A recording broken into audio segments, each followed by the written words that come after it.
আসসালামু আলাইকুম। আমি আজকে আপনাদেরকে spicy, crispy, juicy chicken momo করে দেখাবো। এর জন্য প্যানে আমি গরম তেল মধ্যে রসুন দিয়ে দিলাম। রসুনটি অনবরত নাড়তে থাকতে হবে, এটা লাল না হওয়া অবধি। এটা না নাড়লে কোনো সাইড হয়তো কালো হয়ে যাবে, লাল থাকবে, সাদা থাকবে, তখন যে ফ্লেভারটা আমি চাচ্ছি সেটা হয়তো পাবো না। সেই জন্য অনবরত নাড়তে থাকতে হবে। আমার রসুনটি লাল হয়ে আসছে, আমি আর কিছুক্ষণের মধ্যে নামিয়ে নেব।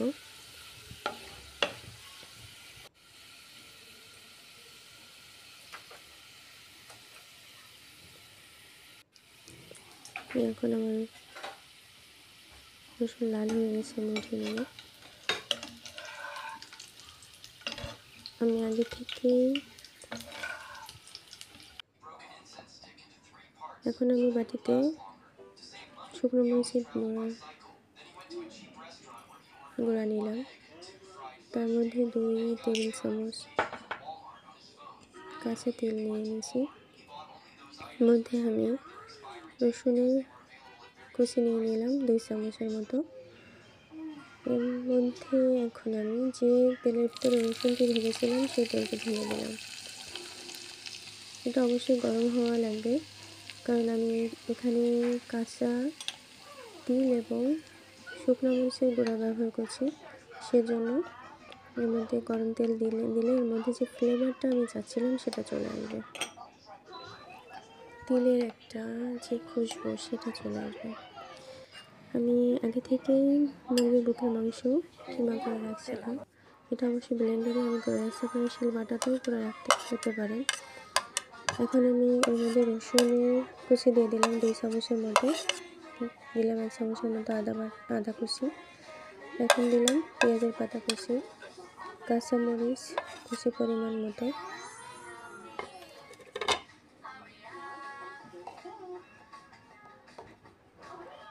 অল্প পরিমাণ গোলমরিচের গুঁড়া,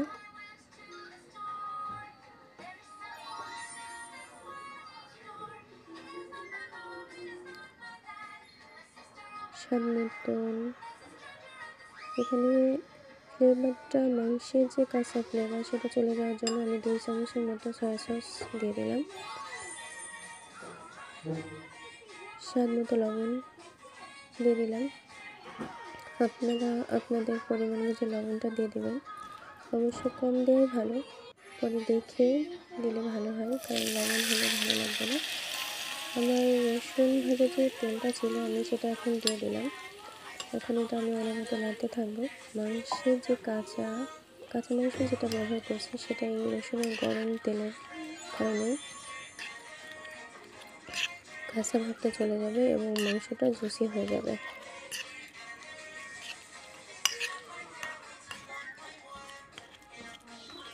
তো মোমোর জন্য মেন উপকরণই হচ্ছে মাংস, এটা জুসি না হলে ভালো লাগবে না আসলে। আপনারাও এভাবে তৈরি করবেন। আমি আগে থেকেই মোমোর রুটিটা বানিয়ে রাখছিলাম। এটা রুটিটা বানানোর জন্য আপনাকে কর্নফ্লাওয়ার নিতে হবে, লবণ এবং ময়দা। ফুটন্ত গরম পানিও না, আবার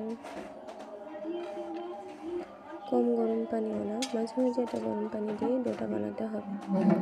আমি আগে থেকে রুটি করে রাখছিলাম এবং কিছু মোমোও আমি বানিয়ে নিয়েছি। তো আপনাদের দেখানোর সুবিধার্থে আমি 2টা মোমো করে দেখাচ্ছি, যাতে শেপটা আপনারা বুঝতে পারেন। আপনারা শেপ দেওয়ার জন্য অনেকভাবে শেপটা দেওয়া যায়, আপনারা ফোন থেকেও এটা দিতে পারেন। ফোনে ইউটিউবে সার্চ দিলে অনেক ধরনের শেপের মোমো আপনারা দেখবেন, সেখান থেকে আপনাদের পছন্দ মতন শেপের মোমো আপনারা বানাবেন। কাট করে এই পাশে শেপ দেখা যায়। আমি যেহেতু মোবাইল দিয়েই ভিডিওটা তৈরি করে থাকি, সেটা হয়তো আপনাকে সেভাবে ভালোভাবে বোঝাতে পারছি না। আমি আরেকটা মোমো করে দেখাচ্ছি আপনাদের।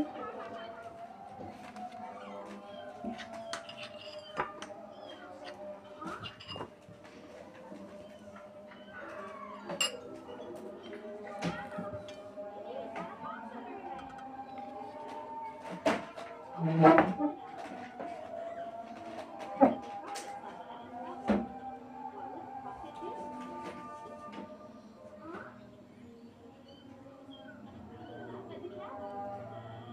মোমোগুলো রেডি করতে করতে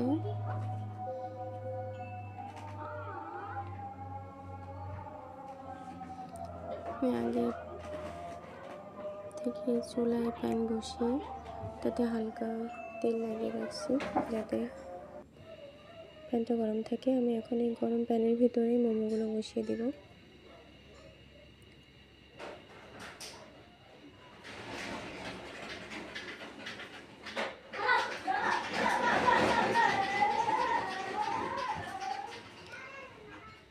এটা প্যানে দেওয়ার কারণ হচ্ছে আমি যে ক্রাঞ্চি ভাবটা আনতে চাই, প্রথমে আমি মোমোটা ভেজে নেব। মোমোটা হালকা লাল করে তারপরে আমি এটা সিদ্ধ করব 5 মিনিটের মতো।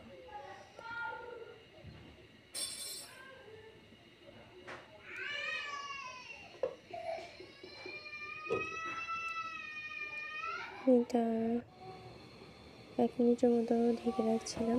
এখন আমি যে কালারটা চাইছিলাম হয়তো সেটা আসছে।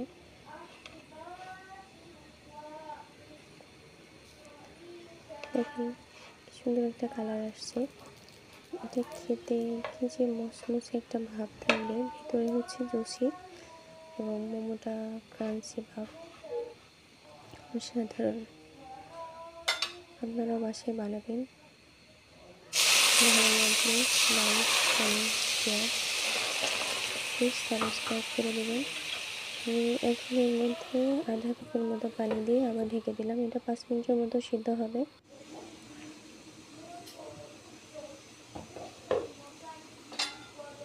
আমি এটা এখন এপাশ ওপাশ করে হালকা একটু নেড়ে সব সাইডে হালকা করে ভেজে একটু লাল লাল করে নেব, যাতে মোমোটা দেখতে ভালো লাগে এবং মুসমুসে ভাবটা চলে আসে।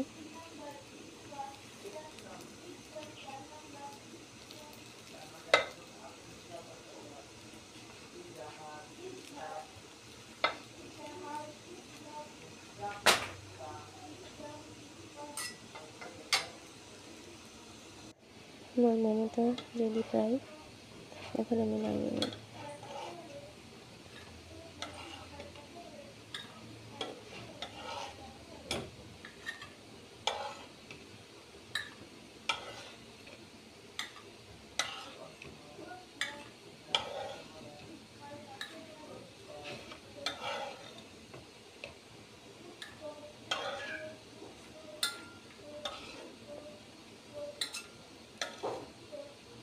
হয়ে গেল আমার spicy crunchy juicy chicken momo.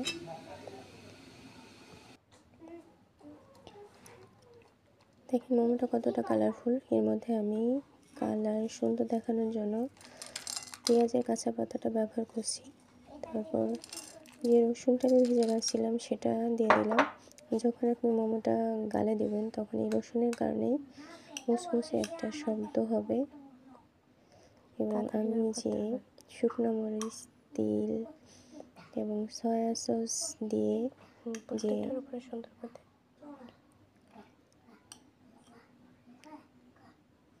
সসটা বানিয়েছি সেটার উপর দিয়ে দিলাম। দেখেন কতটা কালারফুল। যতটা না কালারফুল ততটা মজা। বাসায় অবশ্যই করে পরিবারকে খাওয়াবেন এবং কমেন্টস করে জানাবেন কেমন হয়েছে। ভালো লাগলে অবশ্যই সাবস্ক্রাইব করে দেবেন। দাঁড়াও।